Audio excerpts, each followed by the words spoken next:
What's up, everybody? Welcome to another Hawkeye Rides live stream. And we're going to start off with the news, which we have a ton of it. Honda has done a recall of nearly 300,000 vehicles a couple days ago for some software issues that stall vehicles. So for the Honda Pilot, the Acura MDX Type S, the TLS Type S, they are all underneath this recall, which we went to Honda and we were able to do the new Pilot Black Edition. That's going to be coming to the channel. We also did the new Civic Hybrid hatch and the CRV hybrid, as well as a Ridgeline Trail Sport. So we got to do quite a bit of testing there this week at Honda. Toyota has announced, well, they actually were showing some of their numbers that the Crown is actually a very popular selling vehicle, which we don't really have a lot of them over on this side, but let us know how they are on your side. We did do the Crown Signia, and we compared that against the Crown Sedan. That was we did a few different reviews this week with Toyota as well, and showing different things that they do for operation purposes when we were at Toyota. Like, for instance, if you have a Crown Signia and your electronic trunk doesn't open up, you can just simply hold the button that's next to the steering wheel on the left. It'll pop up on the gauge cluster, and that will say, do you want it to automatically open or close? So you just hit yes, and then it'll automatically open up. Other auto news: Hyundai, Kia, and Genesis has surpassed like a ton of sales. They're just killing it, which every time I review any of the three, I'm always impressed because I feel like they're going that extra step and they're not necessarily charging that much more for that extra and features or performance or whatever they're giving or enhancements. Whereas when you go into Toyota and Honda, they're starting to, I feel like they're charging a little bit more, and also you still have to add features, but they want it to be trim base. So it's something that I'm not so excited about, because if you're doing trim base, why are you charging us for extra features? I mean, let me know your thoughts on that. Because personally, when you go to Hyundai, you can get features in trims, but you don't just go up trim base. I don't know. It's a little interesting the way they're doing it. But ultimately, all the auto industry is starting to turn to where it's trim base and not really offering features. So for me, not a big fan of that. That's one thing I disliked heavily with the Crown Signia, is you have two trims, and if you don't go to the limited trim, you can't get features on the XLE. You can only get basically a base vehicle. Now you can add, I believe it was called the technology, something like that package, which adds a few things, but it will not add the same amount of amenities that will be added to the limited, in which the limited only gets these features. So ultimately, when you're going trim base, it just kind of cuts out things, and Honda, I feel, does a bad job with it on like the Civic and the Accord, because if you don't want the hybrid, you can't get those features on the non-hybrid variants. I mean, even with the hatch, they only have one non-hybrid trim, but then with the hybrid, they have two trims, which ultimately unlock all the favorable features when you go into the base hybrid trim. Also, on some auto news, the tariffs. They are supposedly going to be hitting today for North America, for China, Canada, and Mexico. Let me know your thoughts on that. I'm assuming it's going to increase the price significantly, and whether it's something that we agree or disagree on, it's definitely something that we should have them paying some kind of tax. But ultimately, that tax should not be paid from them, and then we have to pay a double tax, meaning when we buy the vehicle. Hello, Jeffrey. Do you know when Toyota will be offering more EVs? Right now, when I was at Toyota, there wasn't really a lot of talks, because with some of the executive orders that Trump signed and with a lot of the changing with the auto industry, I feel like this next few weeks, they're just kind of ironing out to see what is the next steps. Hey, Sean, have you heard anything about Honda will have a 2026? So the 2026, it should be available usually whenever they're doing a refresh, because that's what it is.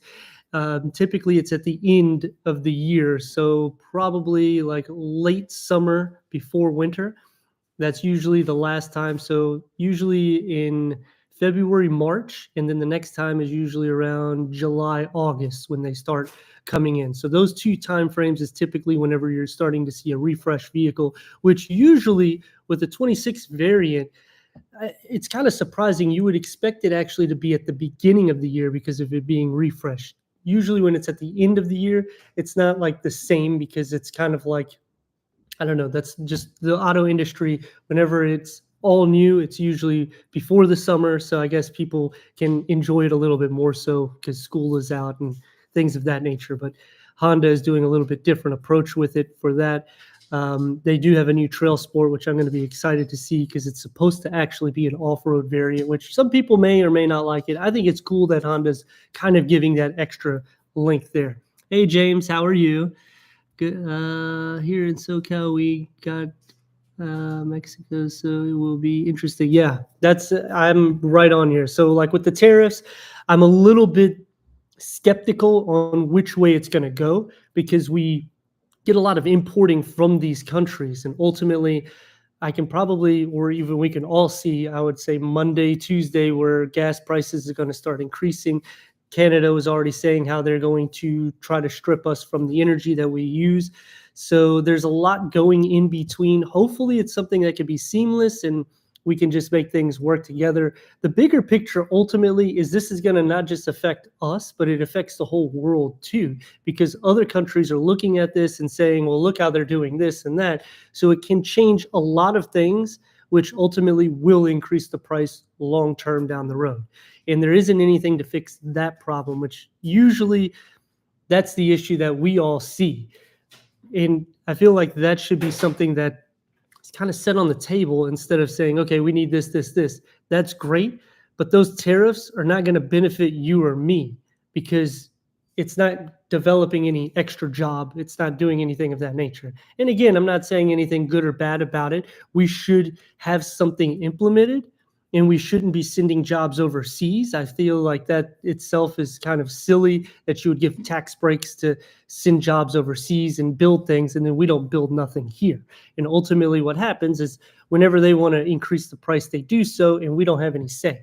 So I think there should be some kind of regulation, but in the same aspect, we do need to bring industries back to here. I mean, if anyone has visited Detroit, it's just sad because literally we don't do anything here. And even the vehicles that we so-called put together here, it's literally shipped in crates and we just kind of screw it together. Like we're not actually doing anything. But some other auto news is, what was it? Volkswagen is not going to give us the ID.7 in North America. They decided to cancel that. So that's why whenever I was touching bases with Jeffrey with the EVs, I'm seeing a little bit more of a sway of a decline on those, and it's kind of up in the air because with the new administration, we really don't know the full direction, and because of some of the executive orders, those things are already in place, so they have to kind of go through there to see what they can do in order to go forward with more of the electric ideas. Ultimately, we don't really have a full infrastructure. I know, James, where you're at SoCal, you guys have a little bit more of a infrastructure, but like parts of Florida, we just don't have it. Some parts of Texas, they don't have it. And it just makes it a little bit more complicated. It's awesome that we have that opportunity to have an electric vehicle, but ultimately I feel like we need to do something, like I continuously say, maybe look into the hydrogen, where Volkswagen has done and spent a lot of money advocating it, because ultimately, if you have a gas variant engine and you want to change it to something that's non-gas, you wouldn't put a battery in it. You have to put some kind of fuel. That's why the hydrogen kind of makes sense, because they have that additive now where you could put that in, and Volkswagen did it for their Porsche 911s, the GTs, because they said, people keep these vehicles for a long time and they want them collector. So ultimately, eventually, we will not be using fossil fuels. What are we going to use? So that's why they developed the additive for hydrogen, in which it's awesome supplement. It's just we're still having some issues here and there. And ultimately, with North America, we're already 10 to 15 years behind than most countries. So if you go to Europe, X5, BMW, they already have a hydrogen variant. Now, it's not necessarily for sale. It's kind of it's developed though. it's supposed to be for sale this year, but I haven't seen anything through the grapevine yet. And I'm just expressing how more developed they are because we're not even trying to add that in the US, which ultimately would sway the gas prices significantly because now if you have an alternative fuel, it would be less expensive and something that you could put in your gas variant vehicle, which would help with this global issue that people say or may not say we have. But either case, I mean, that kind of is the gist of it with the electric world and the hydrogen. I don't foresee hydrogen really going into much more of an effect in the US or North America market, probably for another minimum 6 or more years, because with everything changing the way it is, unless they adapt new laws, they're going to probably squash most of their research. Other news, Infiniti is dropping the QX50 and 55. 2026 is the last year, so they will only officially have two SUVs, the QX60 and the QX80. The QX65 has still not come out, and I don't see anything happening with that. Of my thoughts for the Chinese brand, I think it is awesome. Like, they're doing a great job with innovation. You get a lot of range in the charging times, and it's very inexpensive. If we could resource those particular vehicles in North America, I feel like it would probably cripple the electric market, though, because you have vehicles that are 3 and 4 times the price. Sadly, 3 or 4 times the price doesn't really justify the actual quality or what the vehicle is. So that's why ultimately with like an electric vehicle, you're paying a lot more to buy it, but the way their other companies are doing it, it's a lot more inexpensive and it's more attractive. Because if you could get a vehicle that's fully electric for 10 grand, I would buy it. And I'm sure everybody here would, because it just doesn't make sense to spend $50,000-$60,000 on an electric vehicle. But if you pay $10,000, then you know what? I'm all right here and there waiting 30 minutes for a charge. I'll charge it like I charge my cell phone overnight, or keep it between the 10 and 80% battery threshold so it keeps the battery moving. And not only that, but if you're spending that less, you don't have hardly anything to lose. But here, it's so bad in the sense of we got to make money, kind of like price gouging. You pay more money for an electric variant, so you're paying supposedly the savings you're getting up front. But what if you only keep it a year? Now you lost the money. So that's why I have those issues with a lot of the electric vehicles. That Tesla, they do a great job. It's just, again, when you're spending $50,000 and $100,000+ on an electric variant, you're paying for all of that up front. There was actually a comment the other day on a CX-70. We have it, the new Mazda PHEV, which we already have a few reviews on the channel. One of the gentlemen was saying that you need a better. Yeah, I'm reconstructing my house, so you can see it's coming along. It's been taking a long time. It's coming, I promise. I think another weekish, I'll have my office up. We just bought all the custom cabinetry around it, and then obviously we'll have the desk. So hopefully this one in the next live stream will be better. Sorry for all the wall. I mean, it is coming together. I'll just give you kind of a little shot here. You see, we're trying to fix things, but it's taken a little bit longer. And I mean, you can see the kitchen. We have some parts done, but some parts are taking a lot longer because everything has to be custom family, you know. So going back to the PHEV for the Mazda, one comment was saying how, you're paying about 10 grand more to get the PHEV opposed to the non. So when you do that, you're really not going to break even in almost the whole lifespan of the vehicle, because you're not spending that much more in gas. Now, yes, the combined fuel is better, but then with the fuel itself, you can only get a max range. So yes, you can get, say, as an example, 40 miles combined, right? And say the other one is 25 miles combined. So you're already at a huge difference there. But if both tanks, the only difference is maybe 20 miles or maybe less, it's going to take you a lifetime, maybe 200,000+ miles in order to actually make that money back. Thank you. but ultimately, your remodeling is coming along nicely. Keep yeah, I will. Like I said, it's we're able to use things. So God bless, we're actually able to use the kitchen. I'll just show you guys. But we still have the plastics on things because it's not 100% finished yet. But like even the staircase, we did all solid wood. We're waiting for the glass rails. So Florida, this is the thing that sucks about Florida. You literally have to outsource like so much stuff. We had one contractor for the whole house, and ultimately now we don't have a contractor because he finished most of his stuff. We're actually finishing the things ourselves because like nobody will do glass rails in Florida for some odd reason. They want to do it yourself, which they send it from up north here, and then ultimately you do it yourself. It doesn't make any sense. Went up in flood. Texas went up in flooding. Yeah, I can imagine. Flood insurance is here. I don't actually do the flood insurance because since I've been doing the remodel, actually, this is a pretty good tip for anybody that has a home and for insurance purposes. If you have flooding and it's only like a foot or two, you'll actually pay probably less to do it yourself.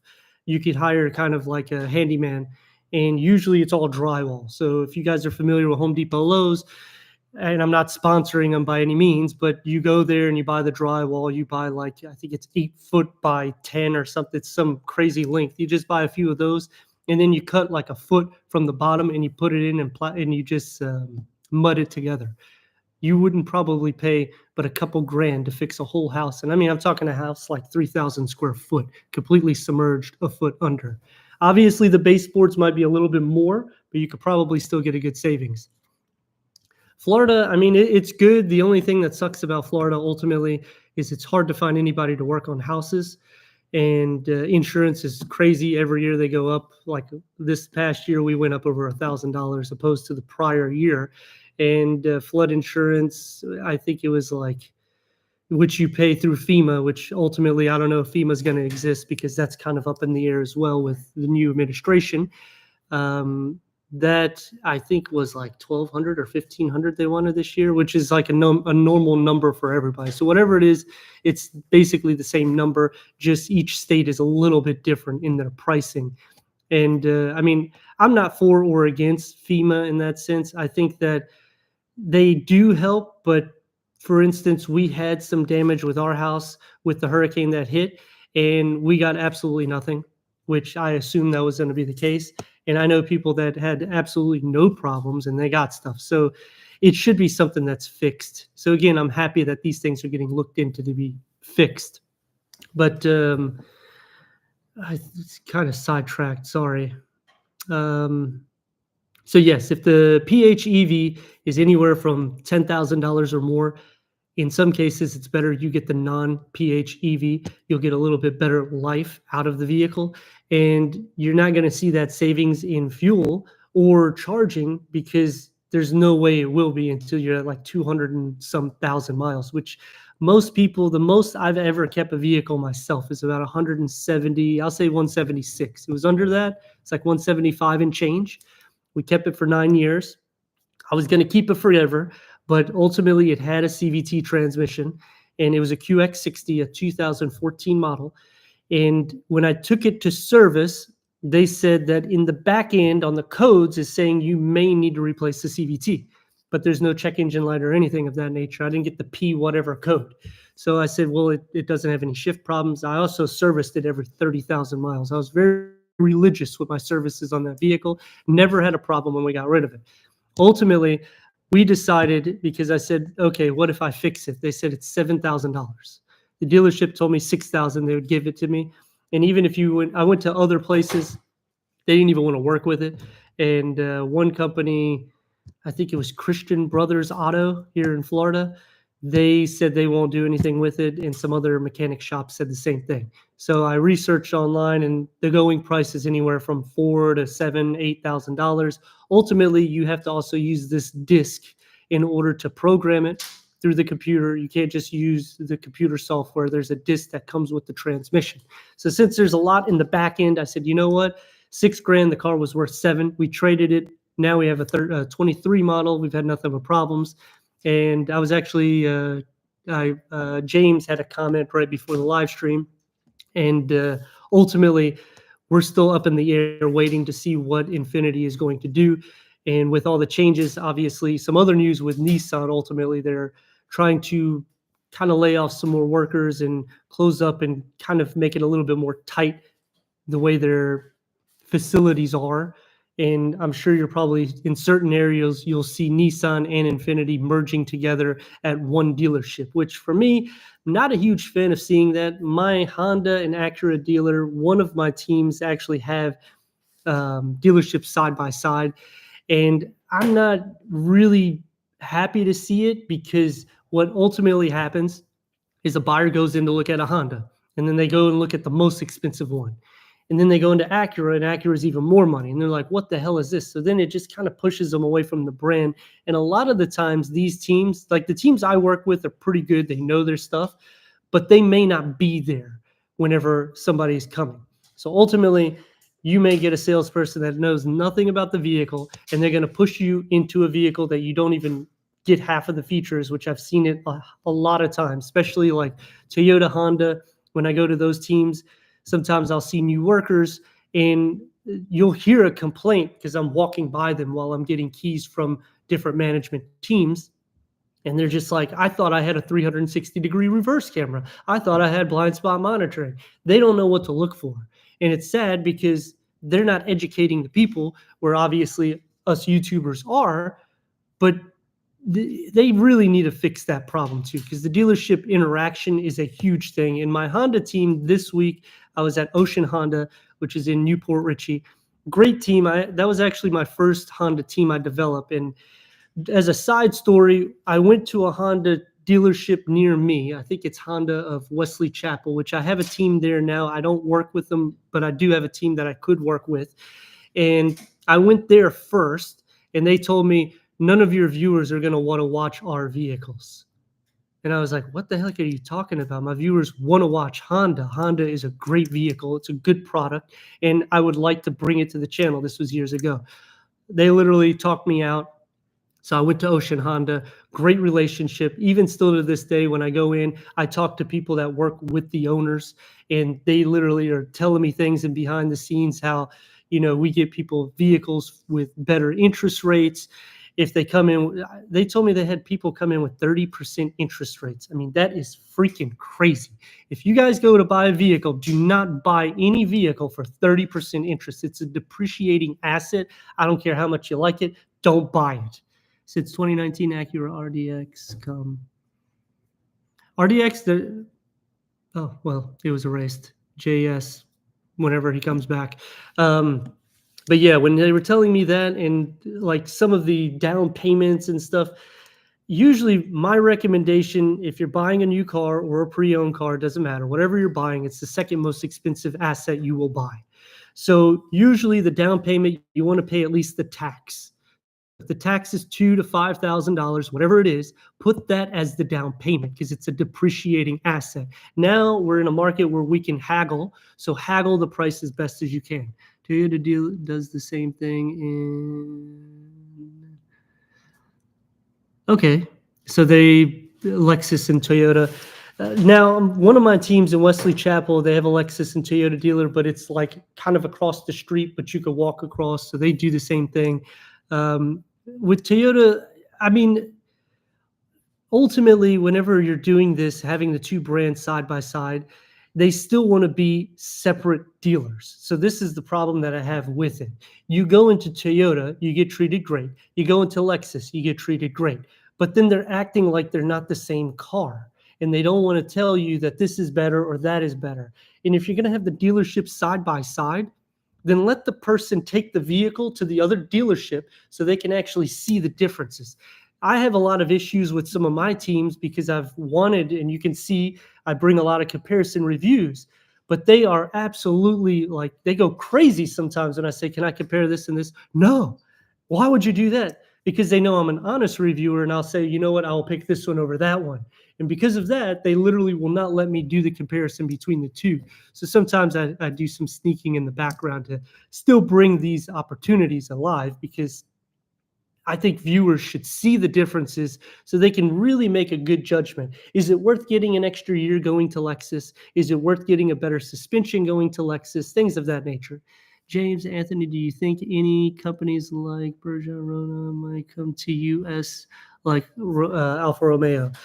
So I don't foresee it because Chevy or GMC also uses, like, that's part of their team. So overseas, it's an inexpensive vehicle, and actually, I think what vehicle was it, Ridwana, that your family bought for like 800 pounds, which was crazy. It was a Renault, right? So when we were in England, my family was there for over 2 months. I was there for a few weeks. They bought a Renault for like 800 pounds, which the one thing, when you're talking about, well, that's still more money than US, yes, but if you live there, it'd be like you bought an $800 car here if you lived here. So this is kind of the example I'd like to give. The car was awesome. The AC worked, everything worked. It actually got like 40 mpgs, which was insane. I put 20 pounds of gas in it, or petrol is what they call it in Europe, and it lasted like 2 weeks, and we drove far, like hundreds of miles, because like I said, 40, it was right at 40 mpgs, not even a hybrid. So unfortunately, because they get such good mpgs, I do not see some of those vehicles coming here, and the pricing of some of them being kind of inexpensive. It would just put too much friction. The North America market is very unique. That's why Nissan, for instance, sells Infinity here. They don't sell Infinity all over the world. They actually took it away from England. They don't even sell them there anymore because people were like, why would I buy the Infinity when I can get a Nissan? Now, in certain circumstances, that's 100% correct. But some of the features and things that they add, it can be a little bit better. Since 2019, Acura RDX comes with a 2.0 and with 10 speed. Is there any known problems? The 10 speed has been pretty airtight. In Honda, they are on the second generation on their 10 speed. The 2.0 is a great engine for the RDX. I mean, it's a very good performance engine, and it's great for MPGs. It just has a good blend of both worlds, where Nissan kind of sacrifices, or even Infinity, doing the 2.0 VC turbocharged engine, trying to make it more peppy than the RDX. So I personally like the RDX better. The engine itself is pretty soundproof. There has been some people talking about some engine leaks by the what was it? The gosh, the top seal. I forget the name of it right now. Sometimes when you're explaining things, you can get sidetracked with other things. But ultimately, with the RDX, longevity wise, they last a ton. Not really a lot of issues at all with the RDX. Now, the technology isn't obviously the best in the world, but ultimately you buy a vehicle to drive every day. So they do a great job with that. If I was to buy one, then they've had some updates here and there to the exterior to make it a little bit more sporty. I would suggest that I would go, yeah, the top seal, the gasket on the top. I forget, like the head gasket, but it's ultimately with these head gaskets, whenever you pick up the head, it's really like a thin seal. So they do have some issues, but it's not something that's like a problematic thing that I've seen on the forums. Usually, sensors, they have some seatbelt sensors, kind of similar to Nissan, with like occupation sensors, which are basically in the plug where you put your seatbelt.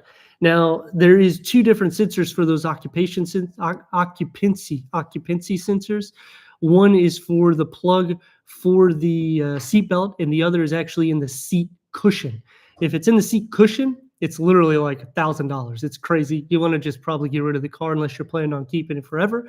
But if it's on the seatbelt, you can do it yourself. It's like a $45 metal piece.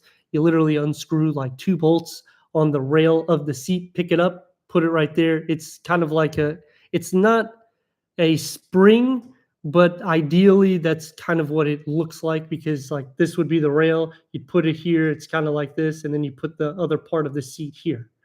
So I don't know, it's silly. They add all these stupid sensors ultimately they go bad, and a lot of the new vehicles are adding a ton more of them. That's why if you have an accident, they usually total out the vehicle also, because with these sensors, it's just very complex. You can't just reset things. Now, with certain airbag sensors, you can, but sometimes you have to do like a full kind of like they call it at the dealership PDI. So if you buy a new vehicle, it's under like a valet.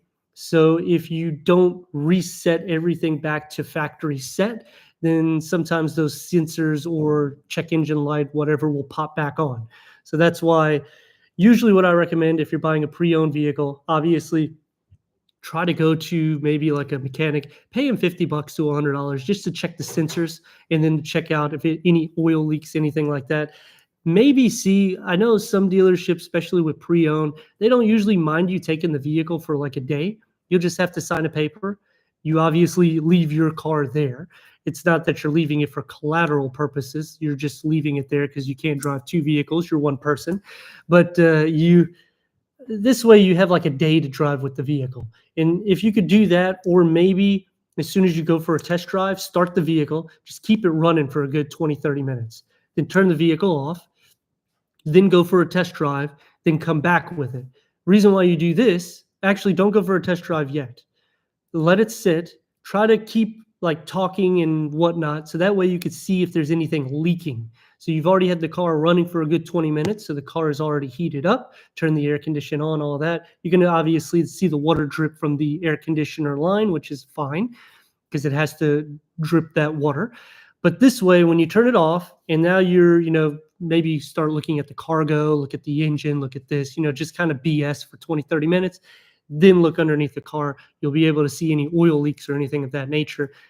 Maybe go inside, say, let's get a coffee, come back out, then go for the test drive. That way you can see. But for Acura, Infinities, they're pretty solid overall, except for, I believe, 2020 is when they started really pumping out that VC turbocharged four-cylinder. So anything with that one, and the new Murano has it, it was something that kind of discourages me. And a lot of people are like, well, I have mine over 100,000 miles.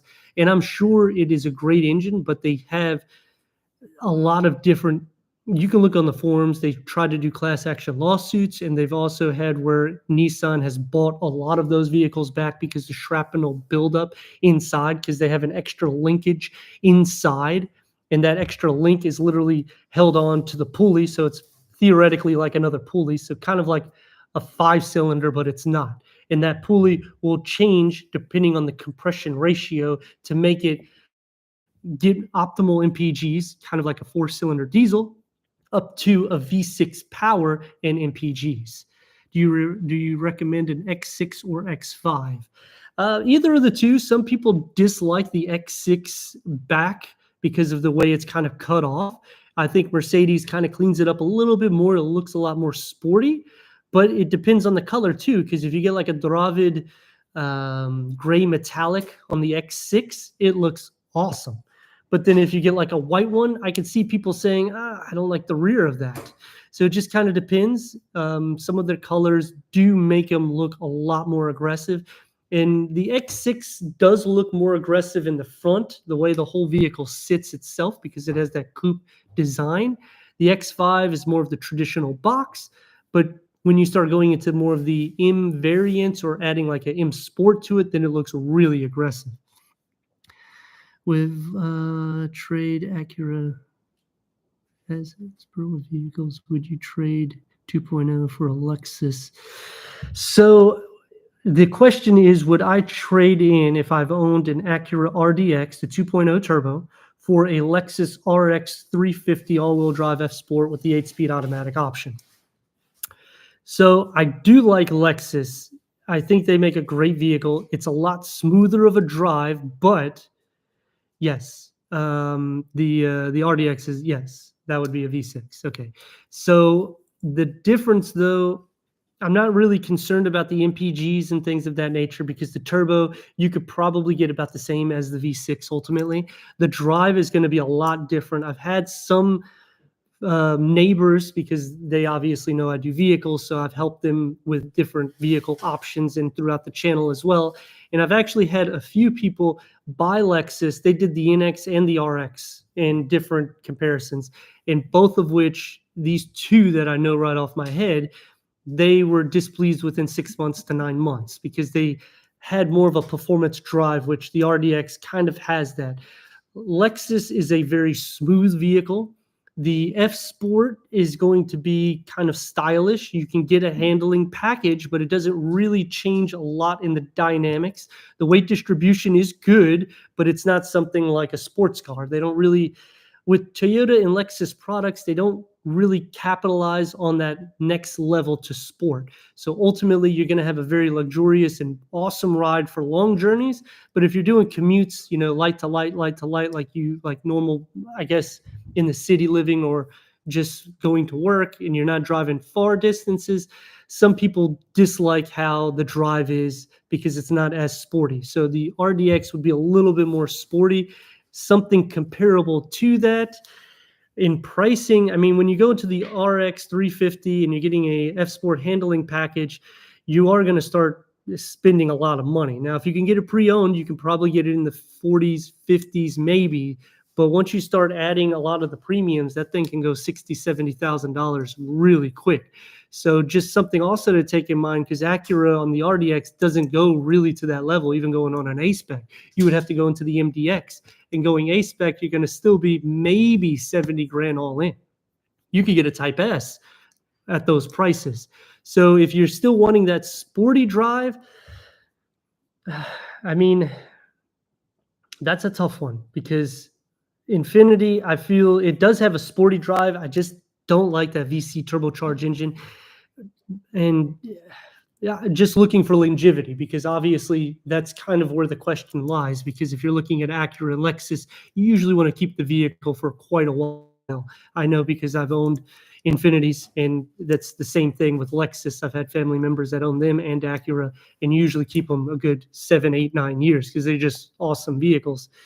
I would suggest you test drive it first, and then maybe cross shop. I know you may not like it, but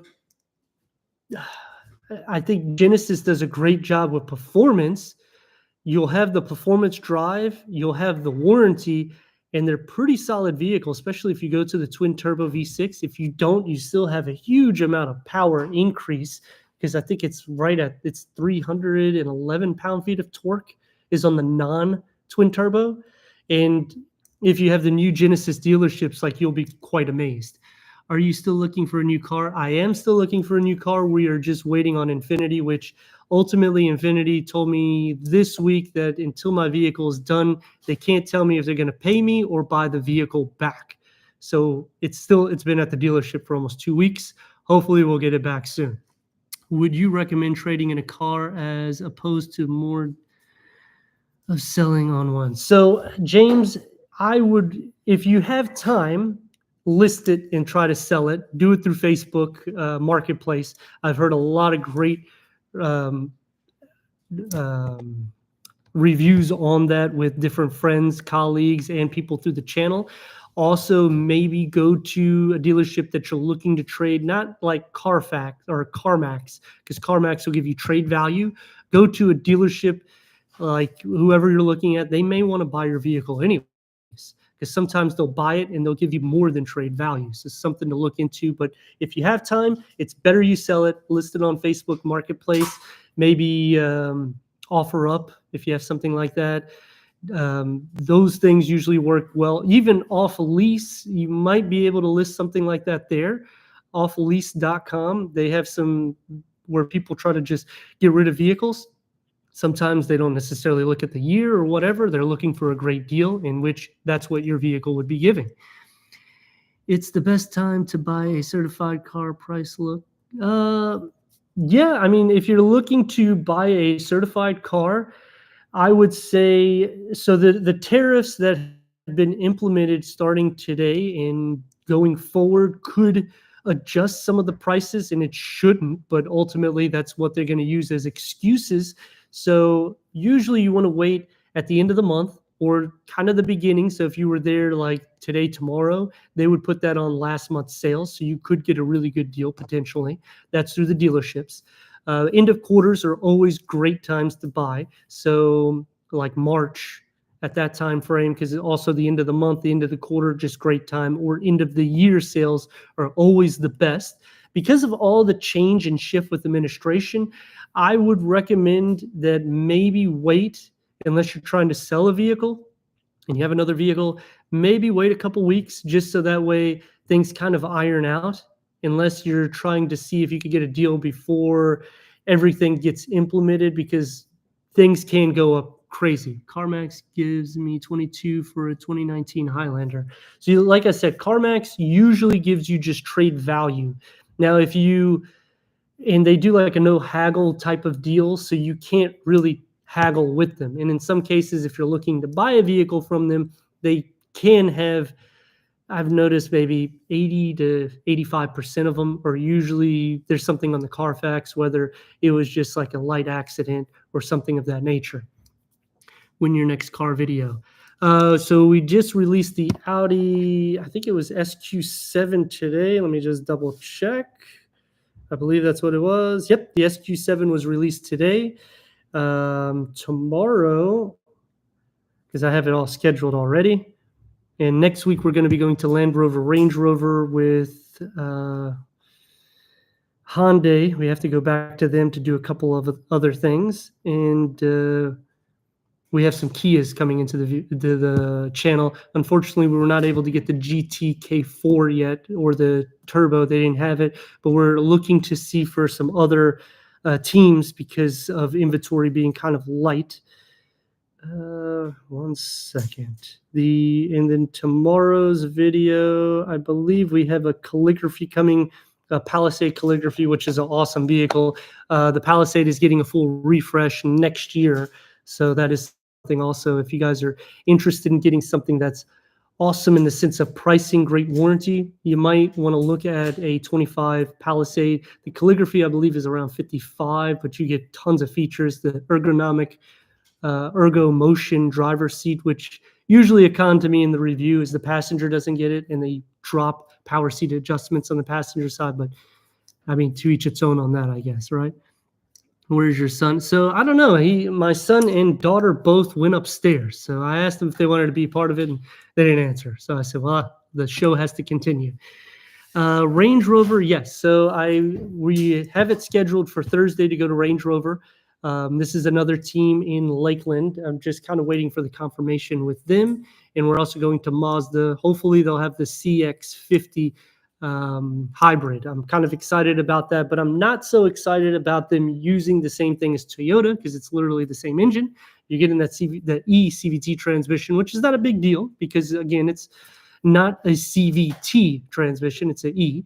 And ultimately, it's different the way the configuration is in the interior of it, or the guts.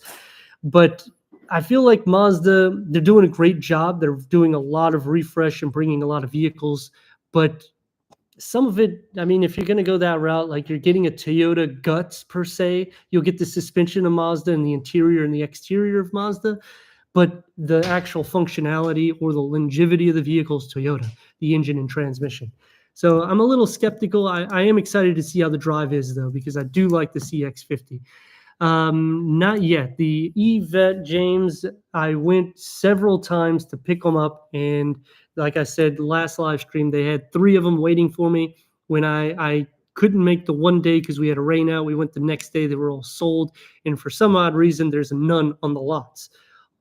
They have a ton of regular Corvettes, which I figured I might bring one of those to the channel if you guys would like to see those. But I'm trying to get some more of the specialty ones, in which right now they don't have any coming into the grapevine. But surprisingly, when I ask them, they say this. And then when I go to the dealerships or different teams, I'm looking at them and I'm like, what the heck? Where did you get all these vehicles? Like when we went to Honda this week, they acted like they had nothing. And all of a sudden they're like, yeah, we have 15 or 20 or 30 of every vehicle. I'm like, it took me 40 minutes to go through the lot to pick out different vehicles.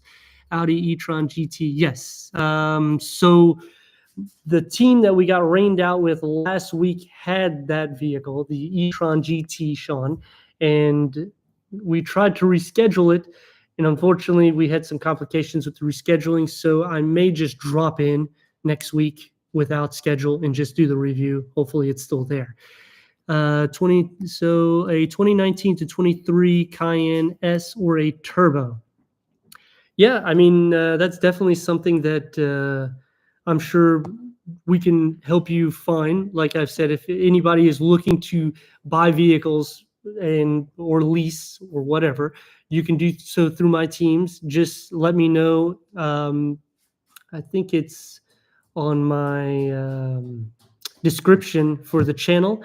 I have my email there, and it also has the website. So if you click onto the Hawkeye website, I think it's like hawkeyerides.com. And it's just been a little while since I've been to the channel or the website, I should say. It has a live chat which goes directly to my phone, so that way I can link you guys up with whatever to help with any type of vehicle.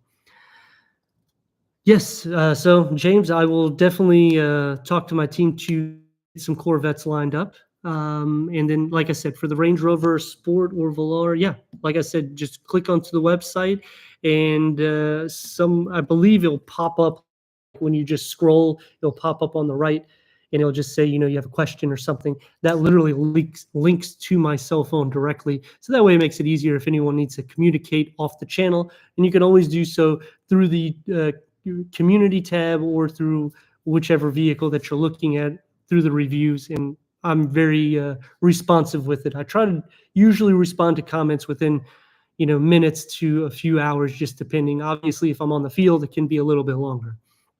Which is better, Mazda CX-5 or Toyota RAV4? Naturally aspirated engine in both. So the CX-5 is more luxurious in the interior. The Toyota RAV4 is going to be a little bit more rugged. It's going to be a little bit more quiet in the CX-5. I feel like you can have a little bit more fun with that turbocharge in the 6-speed automatic transmission to it. But when you go up to a higher speed, a lot of people, and even me reviewing them driving up onto the interstate, say you're going 70, 80, 90, whatever miles, we'll just keep that between us. It can feel like it's bogging down. That's the only disadvantage that I have with the Mazda 4 turbo engine itself and that particular vehicle. Oh, excuse me. I would recommend looking at the CX-50 as well, because the CX-50, I think they did the refresh because it's a new vehicle for them, just a few years old now.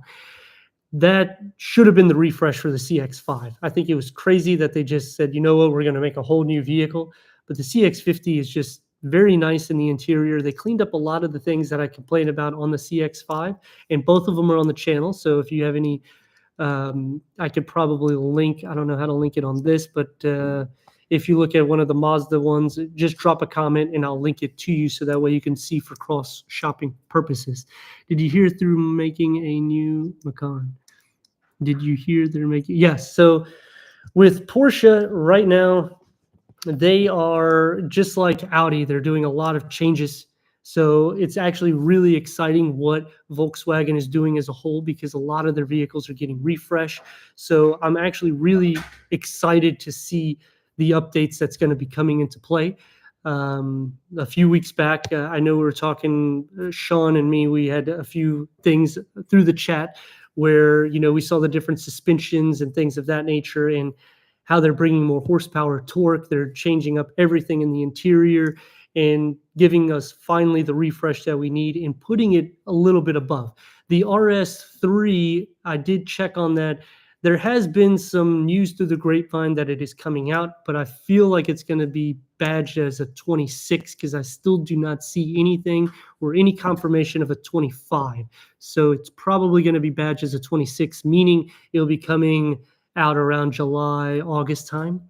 But that's definitely going to be an exciting variant. The pricing, though, I'm not so excited, because I'm hearing word that it could be $70,000, $80,000, which is a ton of money. I get it. It's very performance, but when you start spending that money, I mean, you can always go to an M4 competition and it's just as fast.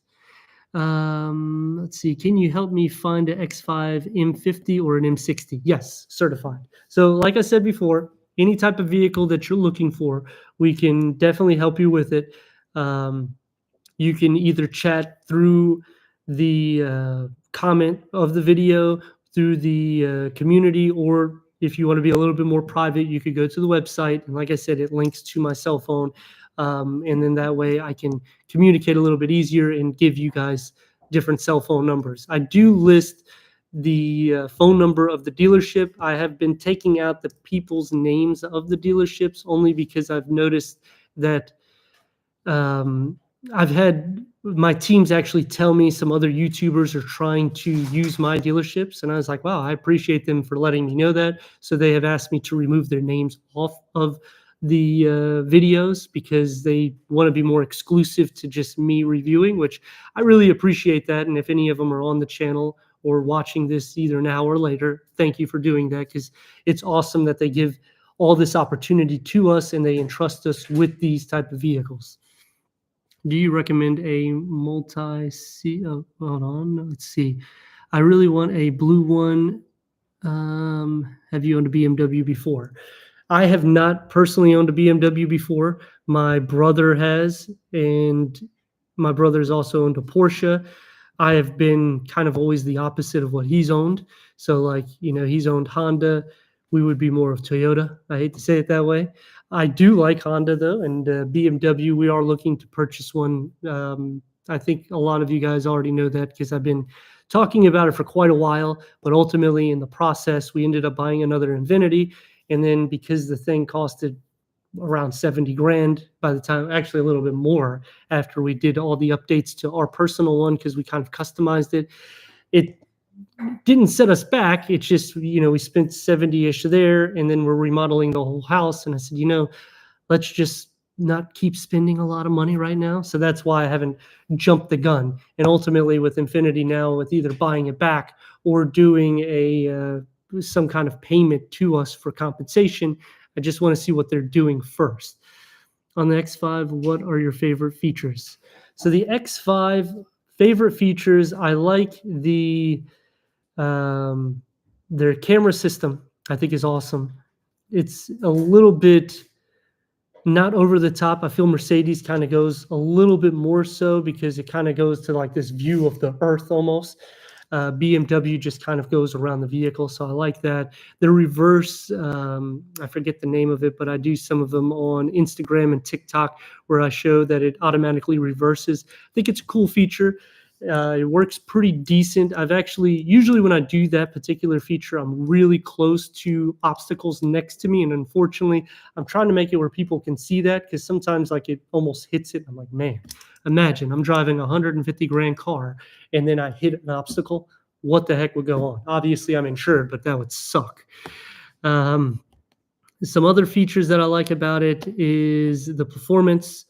I think the drive to it is really what makes the X5 unique because it's an SUV, but it drives like a little car in a sense. Not little, you can tell it's a big vehicle, but just whenever you're taking hard bends in the roads, I'm sure you guys can see by the cameras, the camera just kind of goes like that. I'm not going like 5 miles an hour. I'm typically hitting corners at 40, 60, 70 miles an hour, and you don't even hear the tires screech. So ultimately, I think they just do a great job engineering the vehicle. Mercedes does a good job, but sometimes with the Mercedes variants, they kind of done a lot of the rear axle steering, which now BMW is doing and Audi as well, which I don't really like that because I feel like it's going against engineering. It's going to be like a little bit lazy because I get it. You made a bigger vehicle. So then you know what? Sit down and do the math to make it better. Anthony, do you think you might do another? Yes, I will, James. I'm going to be doing another ID Buzz probably in the next coming weeks with another team. So that way I can see if there's any difference. I'm hoping that vehicle just was quite a bit of different glitches that have been worked out, or maybe that was a lemon. Who knows? If you guys haven't saw it or seen the video, I recommend you watch it. I did show a lot of the glitch of it, and sadly, I was really excited for the ID Buzz or the new bus for Volkswagen, but there was some issues ultimately with the infotainment screen, with the driving of the vehicle, also that it's only electric, and I mean, there was just a ton of things that, like I said, hopefully with the next one, which we're going to be doing in Tampa, with that team, hopefully it will be glitch free. So that way we can actually really get it out and enjoy the review to show you guys what it's all about. And the Range Rover, what about Q8? Q8s are great vehicles. And if you get a Q8 with the, what is it called? The S line package, it could, depending on the color, look similar to a SQ8 because that sport package, it's basically an appearance package. I think it's a couple grand, and get the black optic package and maybe blacken out the rings. You're going to spend a ton of money though. That's the only problem. If you do all those features, hate to say it, you might as well step up a few grand more to just go ahead and get an SQ8 and get the more performance. But if you're happy with the smaller engine, then yes, it's a great vehicle and you can make it look really sporty. Yes, it does. The Q8 is fast. So with Audi, Mercedes, BMW, the lag is a little bit less than a lot of other variants. Genesis does a really good job with their non-turbo lag either. The main problems that I've seen with the Audi line is when you get into the SQ8 or SQ7, that one doesn't, you don't actually feel the lag as much as going into like the RSQ8, but on the SQ7 you still kind of feel that kind of lag. It just, ultimately they have a lot of things going on to stop the lag. So they have a 48 volt mild hybrid technology, which they classify it as a electric supercharger, plus they have their turbocharge. So when you're going into the SQ8 you have two turbos, whereas just the regular Q8 is one turbo. The difference between it is you'll feel the lag a little bit more. It can feel a little bit more heavy when you're mashing on the gas, but when you put it in sport mode, it does unlock the ratio in that Tiptronic transmission for Audi. So the transmission changing is actually a little bit more aggressive, so it helps supplement the lag feel on the non-V8s. Now, when you go into the SQ7 or the SQ8, what happens is the first turbo hits at about 1250 to 1450 RPMs. So you're already at that RPM underneath 1.5. Now you're still mashing the gas. That goes up to about 3.5 to 4. At that time, that electric supercharge or the 48 volt mild hybrid technology kicks in before the next turbo kicks in, so you don't feel the lag of it, because ultimately it's already spooled up to so many. I mean, that's a lot of RPMs. So now, while that goes into the supplement here, the next turbo hits, so it's virtually zero lag. So technology is amazing what they're doing, but you will still feel some of that lag. I don't feel like it's from the 48 volt mild hybrid technology. I just feel like it's because the way they have done the actual turbo, the way it hits. Maybe they should have it hit a little higher or a little lower, because I've noticed once you go into like Ferrari and Lamborghini, it's almost absolutely no lag at all. Like it's more seamless. That's why their 0 to 60s are a few tenths of a second to seconds quicker, because you don't have that lag in between it. Do I recommend a certified SQ8? I do. Anything certified, I recommend. And like I said prior, if you go to them, a 2021, 2022, you're going to have some of the updates already from, well, 21, I believe. Yeah. So yeah, you're fine with that. The updates for the exterior was in 24, and this year they have added more horsepower and torque for 25, but that's on the RSQ8 only. So you should be fine. You have the same power. It's very light changes, really. You do get more standard features as the years progress, and ultimately, that's pretty much the gist of it. So you would be fine getting a 21, 22 because it would be pre-owned and the features are already in there. Do you recommend a 21 Cayenne S or 2022? So 2022, I would suggest for Porsche probably to go to a year like closer to new, because the technology is a little bit better and you'll get a little bit more warranty. With Audi, it's already like less expensive to service it. And I mean, I know they're both from the same family, Volkswagen, but you just end up spending more money when it goes from Audi to Porsche.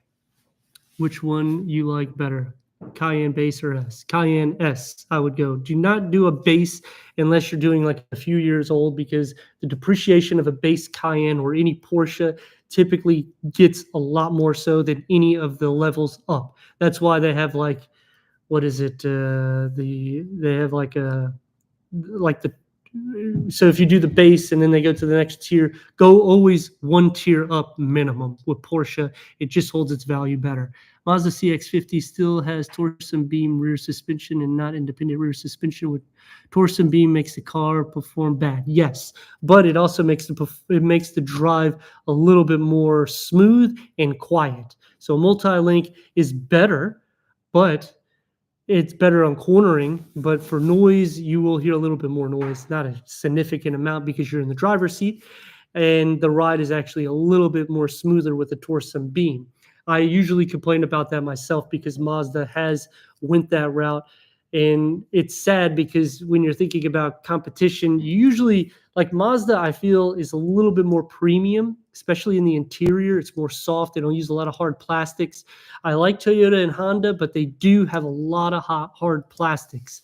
So that's why, like, it's sad that Mazda creates such a good vehicle in the sense of touch to feel, and they give you some of the performance, but then they screw up on the suspension. But then when you go to Honda and Toyota, they do a good job with suspension. It's just interesting what they do. I see the S is better. What about the GTS? I mean, GTS is anytime you keep going up, you're going to get a lot more performance when you go into Porsche or Audi.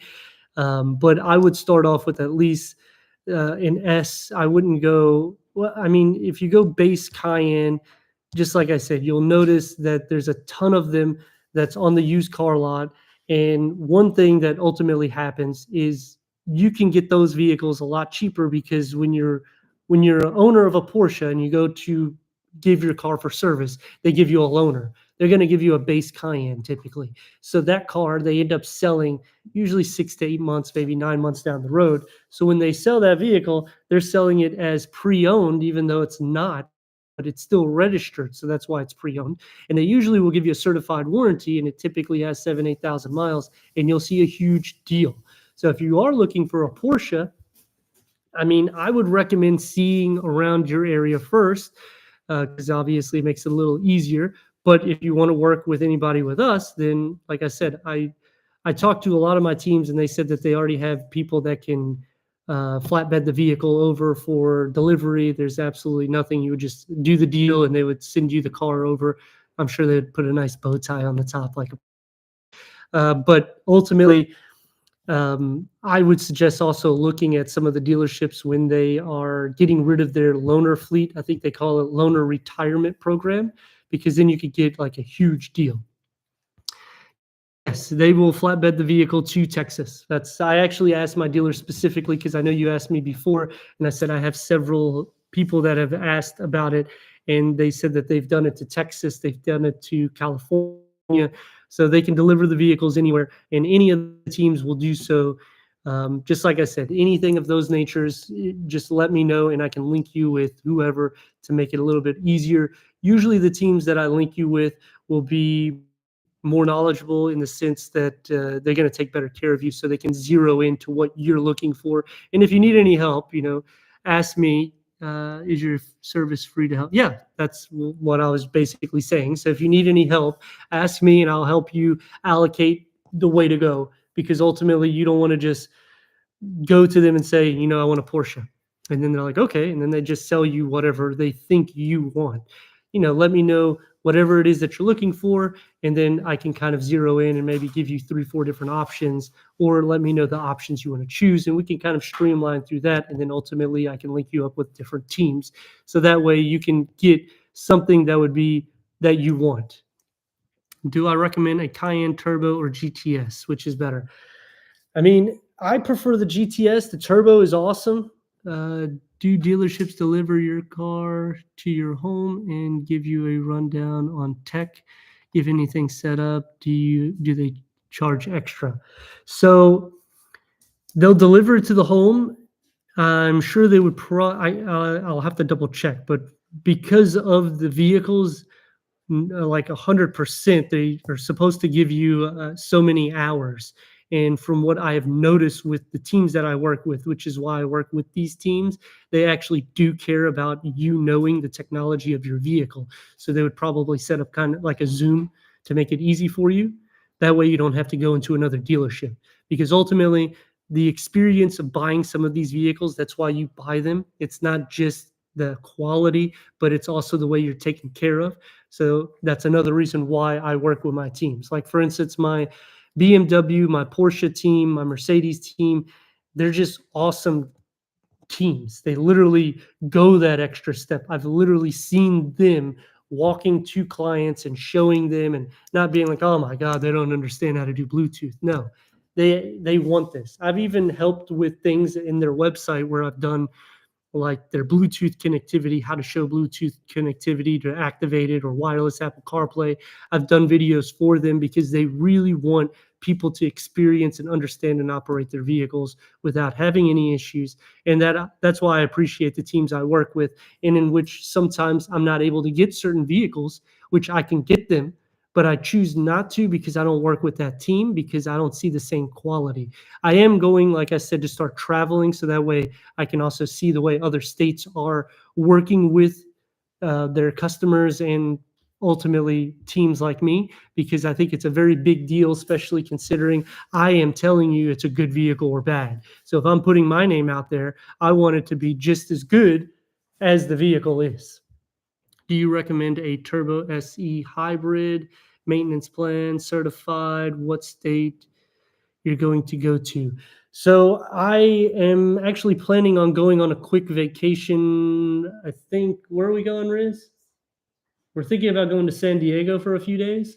I don't know if I'll be able to link up this time around, but ultimately when I come back, I'll probably start in a few weeks. So maybe in the beginning of March, I may start venturing out just to like Georgia and going around maybe Virginia, Tennessee, DC areas. So that way I can start seeing some other teams. And then, huh? Yeah, yeah. I mean, we already have teams in DC, so we already have Maserati, we have Alfa Romeo, we have Infinity. We already actually have some teams in DC. I just haven't been able to go back out to them. Do you recommend a M5? What about Texas? Yes, I actually, one of my friends just moved back to Texas. I forget exactly where he moved to. Huh? And he was suggesting I come back and visit Texas again too. Hold on one second. I'll let you know where he moved from or moved to. I think it is close to you. No, he's in Dallas. Yeah, he moved to Dallas. So we'll probably definitely be going to Texas because I do have a lot of friends lined up over there. So it would be nice. In whichever state you guys are in, let me know. I'll put it on the what is it, the community tab. So that way, if I'm in the area, if you guys want to stop by, it would be awesome. That way you can see. I don't know if the teams will allow me to let you guys be in the vehicles when I review them. I know with my insurance, it's fine. But obviously, going to new teams, they may say no. But either way, I mean, you could still be part of the review. I think it would be awesome. You should get an M8. I like the M8. And back to your question, the M5. I like the M5. I just wish they had two variants, not just a PHEV. The PHEV is awesome. It's just, I feel like they should have two variants because there is a lot of buyers that don't want an M PHEV, hence the XM. That's one issue that a lot of people have come into play with. Great vehicle, excuse me, performance is awesome. It's just when buyers are at that price, the last thing they're thinking is MPGs. They're wanting performance and something that's awesome on and off the track. Would you get a 911? I would. I like Porsche. Like I said, it's a very exciting vehicle. When I did the new Panamera, I was really excited. I actually called my family and I was like, you know what? Maybe we should buy a Porsche. But then, I thought 150 grand. It's a lot of money. Let's wait till it gets a little bit more used, to say it that way. Let me know if you need any recommendations for things to do in San Diego. I lived there for years. And yeah, definitely, James. I will definitely do so. We're planning on going, I think, in less than 2 weeks. Yeah, we're in February. Yeah, so 14th. So basically 2 weeks. Kind of excited. I haven't been on the West Coast. I actually lived in Sacramento, California, and Washington, but in Portland, Oregon. But ultimately, I haven't been to the West Coast for a long time. So I'm kind of looking forward to going back and seeing things. What about Panamera, a certified one? So the one that I did was the refresh, and the issue with being a car guy and reviewing cars every day is you get to see the new and latest vehicles, and sometimes you get to go behind the scenes and get to do the latest technology. So then it makes it hard to buy like a 24 model. So like I was literally gonna get like a 23, 24 M4 competition convertible, and then I test drove twice the M5 competition or the M4 competition convertible, one of them convertible, one coupe. And I said, I can't do it. Now I have to get a 25. So that's one thing. I think I need to just get that out of my mind so that way it'll be a little bit easier so I can buy something. How are your chows? Oh, so they are okay right now. Let me give you guys a little peek of these guys. They are sleeping. I don't know if you can see them. There's one, there's two. It's actually funny. My daughter left the front door completely open all night long, and they were running around the neighborhood for hours. I got a text from one of my neighbors at like 7 this morning, and I thought, oh, my kids, they probably found the dogs. And then she called me at 11 o'clock, and she said, your dogs are still loose. And I said, oh, what? I looked outside, and my door was left wide open all night long. So it's kind of interesting. The good thing is we live in a pretty decent neighborhood, so we didn't have to worry about getting robbed or anything like that. But it was interesting. That's what about a Taycan? So the EV for Porsche, I would definitely get a pre-owned one. But right now, because of what's going on with the administration, I am considering to look at maybe an EV, but I don't think it's going to be something that we will buy because ultimately we don't have infrastructure here in Florida. When I was in Texas the last time, which was about a yearish, maybe a year ago, right? Maybe a year. We were going to buy a Tesla, and when I went to the Tesla dealership in the mall, they said, and we were in Dallas, the dealership, I said, look, we were in Houston. So I asked them, I said, if I buy it today, can I drive it home? And we pulled up the map and they said, no. I said, well, how am I going to get home? They said, well, what we would do is tow you. I said, okay. So I live in Florida. They said, we would tow you back towards Texas because you bought it in Texas. I said, but I live in Florida.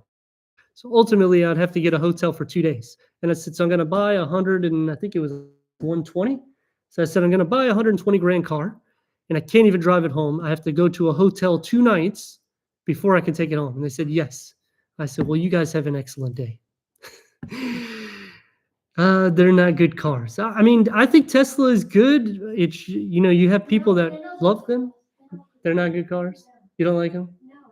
I like the idea. They get good miles, they get good range, charging times. But ultimately, with these EVs, I mean, they've been out for a while now. They're still getting 30-minute charges. I mean, what the heck is going on with that? That is just crazy. Like in 5 years, Infinity, which Nissan and Infinity is going through a lot of BS right now. They're like going crazy and doing this merge with Honda to bring 5 new EV vehicles, which is even more insane, to North America when we're changing everything. But in 5 years, they developed a VC turbocharged 4-cylinder engine and did over 1 million freaking miles of testing.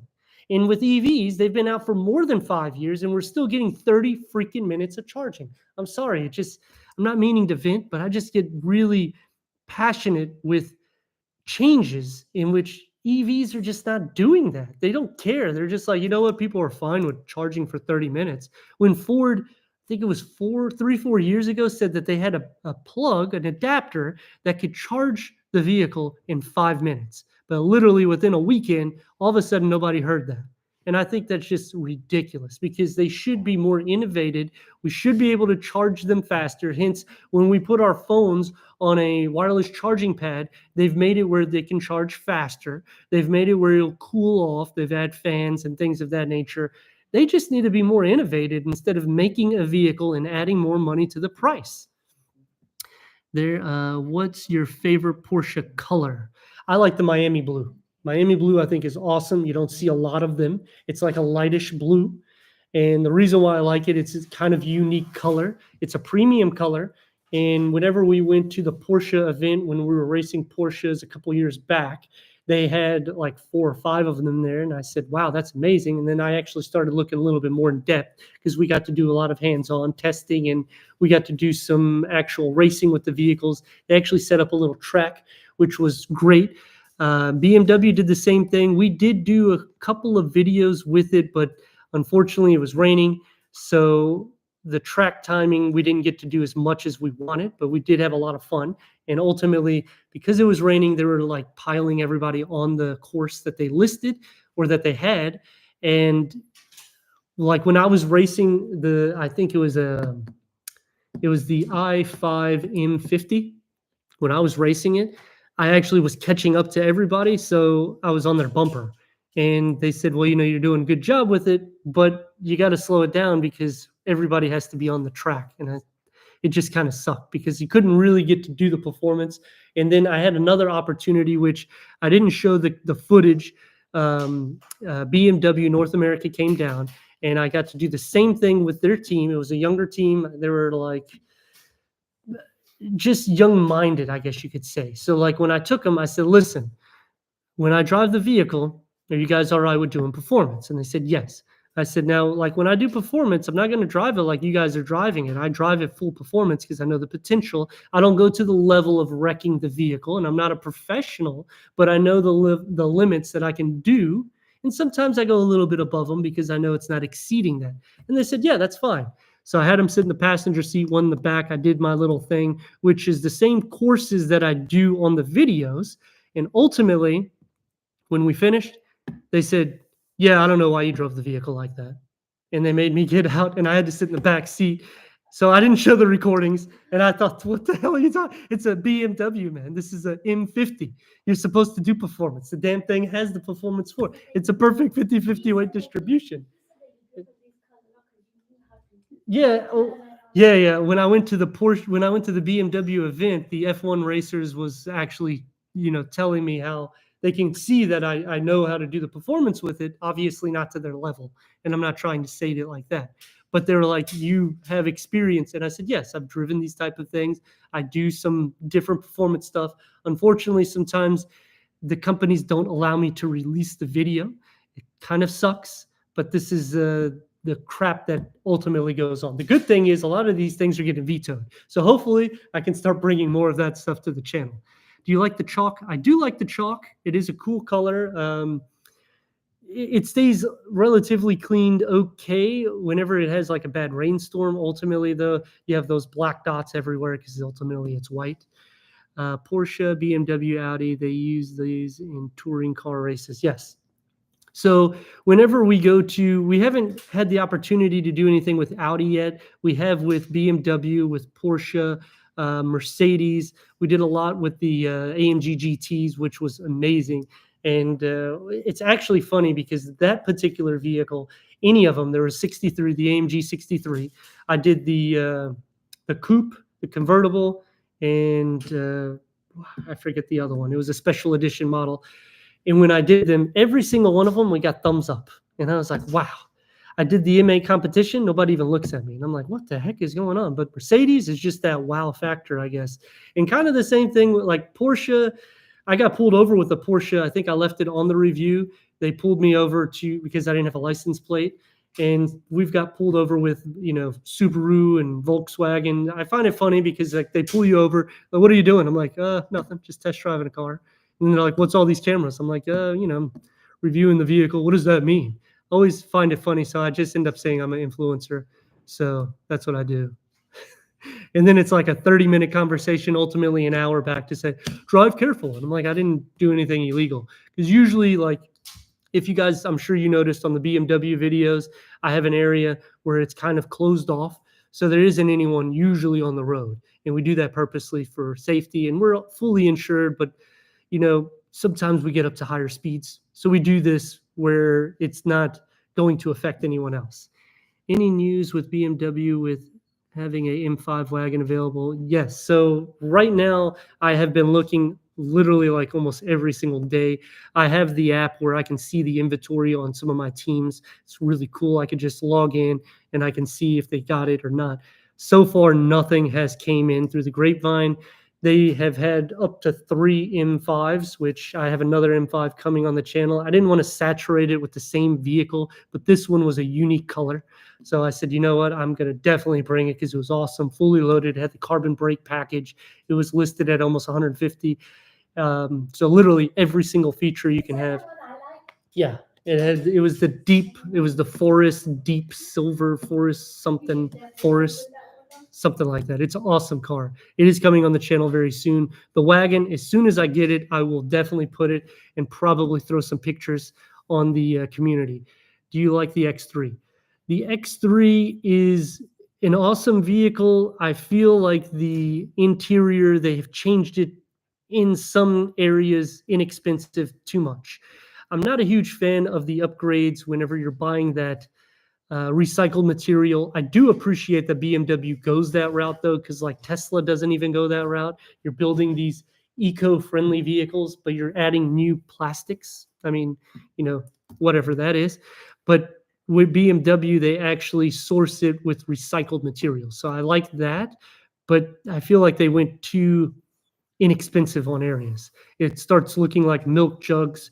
The way they have covered up the ambient lighting, it's just not as seamless, very bubbly and a lot of plastics that never were there. So that is something that I'm not a huge fan of. Do you recommend the full M or M Sport? So the X3 does not have a full M. The full M's are only going to be on the X5 and up. The X4 is getting discontinued, so this year will be the last year you can get the X4M competition. But for the X1, X2, and X3, they're all going to just be in performance, which are enhanced. They're faster, but they're not going to be full M's. And ultimately, when you're spending, I like the X2. I think that's a cooler style, but I like the performance of the X3. So if they could have, merged those two, I think it would have been a great blend. But unfortunately, the X3, they made it longer, wider, and then they just added a lot of plastics that make it not look as sporty. I'm talking about the second M. Okay, like a X5 in performance.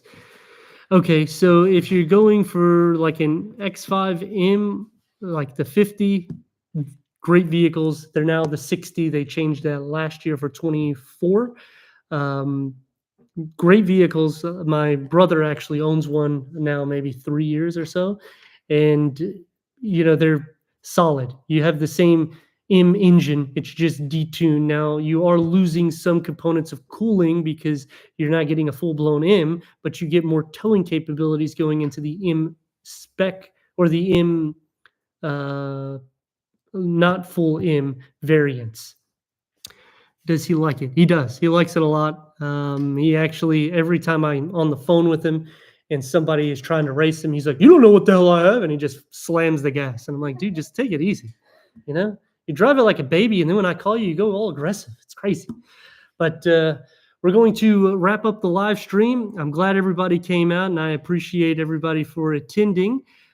Check out the membership. We are bringing in a lot of different exclusive videos, bloopers, things of that nature. I haven't been putting up some bloopers lately. I've been doing a lot of the shorts, but check those out. Check out different things that we're doing through the community tab as well. I usually like to do different questions, and like every week, I'll try to keep bringing in all the auto news to keep everybody informed. So that way you guys know everything that's going on with either recalls or updated features and things of that nature.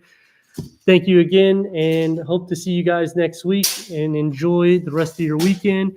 Take care, James, Sean. I'm trying to say everybody here's name real quick. Brianna.